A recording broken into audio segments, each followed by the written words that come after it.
नमस्कार, स्वागत है आप सभी का ध्येय टीवी के डेली एमसीक्यूज प्रोग्राम में। मेरा नाम है केसरी पांडे। बिना देर किए हुए शुरुआत करते हैं आज के एमसीक्यूज का और लेते हैं पहला प्रश्न। स्वापक औषधि और मनः प्रभावी पदार्थ अधिनियम 1985 के बारे में निम्नलिखित में कौन सा अथवा कौन से कथन सत्य हैं?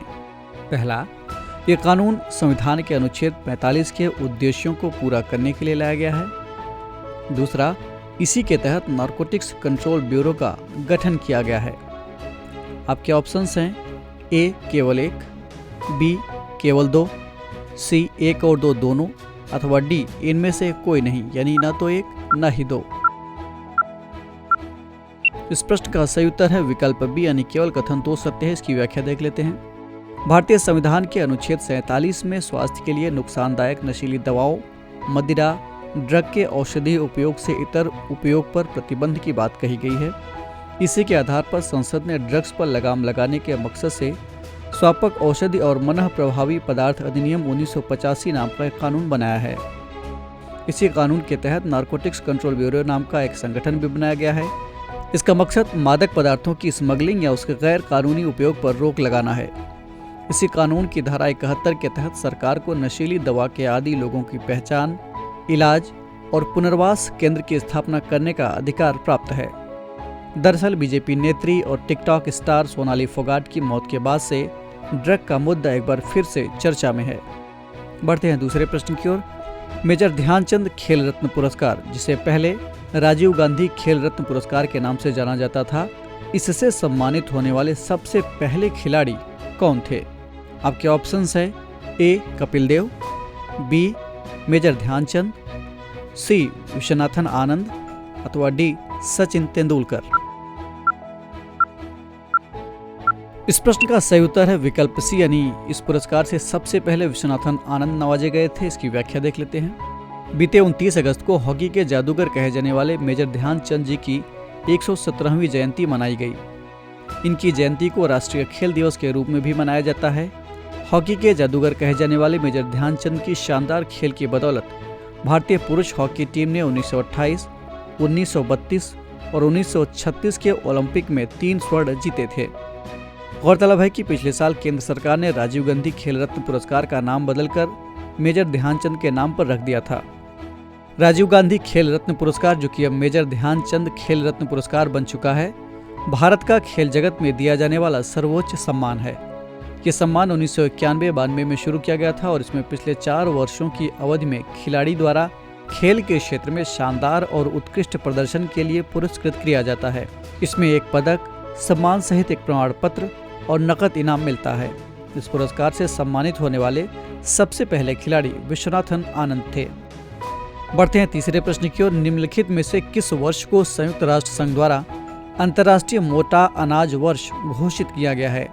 आपके ऑप्शंस हैं ए साल 2021, बी साल 2022, सी साल 2023, अथवा डी साल 2024।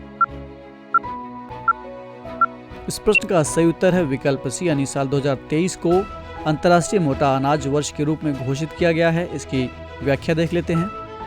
हाल ही में प्रधानमंत्री श्री नरेंद्र मोदी ने भारतीय विदेश सेवा के वर्ष 2021 बैच के प्रशिक्षु अधिकारियों यानी ट्रेनी ऑफिसर्स जो हैं, उनसे मुलाकात की। इस दौरान उन्होंने अधिकारियों से किसानों के हित में मोटे अनाज को लोकप्रिय बनाने का आह्वान किया। बता दें कि इस संबंध में मार्च 2021 में भारत की ओर से संयुक्त राष्ट्र महासभा में एक प्रस्ताव पेश किया गया था। इस प्रस्ताव के मुताबिक साल 2023 को अंतर्राष्ट्रीय मोटा अनाज वर्ष यानी इंटरनेशनल ईयर ऑफ मिलेट घोषित किया गया है।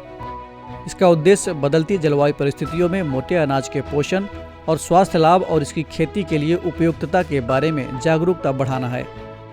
मोटे अनाज या कदन, जिसे अंग्रेजी में मिलेट कहते हैं, इसके तहत ज्वार, बाजरा, रागी, कंगनी, कुटकी, कोदो और सांवा आदि आते हैं। बढ़ते हैं चौथे प्रश्न की ओर। अथम उत्सव निम्नलिखित में से किस उत्सव की शुरुआत का प्रतीक है? आपके ऑप्शंस हैं ए बोनालू उत्सव, जो कि तेलंगाना से संबंधित है, बी बुधकम्मा उत्सव, जो कि तेलंगाना से संबंधित है, सी मांडू महोत्सव, जो कि मध्य प्रदेश से संबंधित है, अथवा डी ओणम उत्सव, जो कि केरल से संबंधित है। इस प्रश्न का सही उत्तर है विकल्प डी, यानी ये ओणम की शुरुआत का प्रतीक है अथम। व्याख्या देख लेते हैं। बीते 30 अगस्त को केरल में अथम का उत्सव मनाया गया। इसे केरल में 10 दिन के ओणम पर्व का आरंभ माना जाता है। अथच मयम 30 अगस्त को सवेरे कोच्चि के पास थिरुवोनम में शुरू हुआ। इसके दौरान राज्य की कलाओं की विविध विधाओं में झांकी देखने को मिली। बता दें कि अथम की परंपरा स्वतंत्रता से पहले से चली आ रही है, जब कोच्चि के राजा तिरुक्करा मंदिर में पूजा के लिए अपने काफिले के साथ गए थे। ओणम का मुख्य समारोह तिरुक्करा मंदिर में ही होता है। बढ़ते हैं 5वें प्रश्न की ओर, यानी आज के इस कार्यक्रम के अंतिम प्रश्न की ओर। व्हेल मछली के संबंध में निम्नलिखित में कौन सा अथवा कौन से कथन सत्य हैं? पहला, हर साल 30 अगस्त को अंतर्राष्ट्रीय व्हेल शार्क दिवस मनाया जाता है। दूसरा, व्हेल धरती पर शार्क की सबसे बड़ी प्रजाति है। और तीसरा, अंतर्राष्ट्रीय व्हेल शार्क दिवस पर केंद्रीय पृथ्वी विज्ञान मंत्रालय व्हेल शार्क बचाओ अभियान शुरू कर रहा है। आपके ऑप्शंस हैं: ए केवल 1 और 2, बी केवल 2 और 3, सी केवल 1 और 3 अथवा डी 1, 2 और 3। इस प्रश्न का सही उत्तर है विकल्प ए, यानी केवल कथन 1 और 2 सत्य है, कथन 3 गलत है। इसकी व्याख्या देख लेते हैं। हर साल 30 अगस्त को अंतर्राष्ट्रीय व्हेल शार्क दिवस मनाया जाता है। व्हेल शार्क के महत्व और इसके संरक्षण के बारे में जागरूकता फैलाने के लिए ये दिवस मनाया जाता है। मैक्सिको के इस्ला होलबॉक्स द्वीप में अंतर्राष्ट्रीय व्हेल शार्क सम्मेलन में 2008 से प्रत्येक वर्ष यह दिवस मनाने की शुरुआत हुई थी। बता दें कि अंतर्राष्ट्रीय व्हेल शार्क दिवस पर भारतीय वन्य जीव न्यास यानी WTI व्हेल शार्क बचाओ अभियान शुरू करने जा रहा है। यह अभियान पूरे साल भर कर्नाटक, केरल और लक्षद्वीप में चलाया जाएगा। अभियान का उद्देश्य मछुआरों, ग्रामीण जनों और विद्यार्थियों में व्हेल शार्क के संरक्षण के लिए जागरूकता बढ़ाना है। इसके अलावा व्हेल शार्क के संरक्षण के प्रयासों को बढ़ावा देने के लिए मोबाइल एप्लीकेशन भी विकसित की गई है। गौरतलब है कि व्हेल धरती पर शार्क की सबसे बड़ी प्रजाति है। इसकी लंबाई 60 फीट तक होती है। ये मछली थोड़ी सुस्त और शांत स्वभाव की होती है। आमतौर पर ये उथले पानी में तैरना पसंद करती है, इसलिए यह मछुआरों का आसानी से शिकार बनती है। मांस बाजार के कारण व्हेल शार्क की संख्या लगभग 50% कम हो गई है, जिसके कारण ये विलुप्त होने की कगार पर पहुंच रही है। तो ये था आज का डेली एमसीक्यूज कार्यक्रम। कमेंट करके हमें जरूर बताएगा कि आपके 5 में से कितने प्रश्न सही हुए। अगर आपको ये कार्यक्रम अच्छा लगा तो ध्येय IAS के इस चैनल को लाइक, सब्सक्राइब अथवा शेयर करना ना भूलें। साथ ही बेल आइकन भी प्रेस करें ताकि आपको हमारे आने वाले सभी प्रोग्राम्स का नोटिफिकेशन मिलता रहे। हम फिर मिलेंगे एक नए कार्यक्रम के साथ। तब तक के लिए पढ़ते रहिए और बढ़ते रहिए। नमस्कार।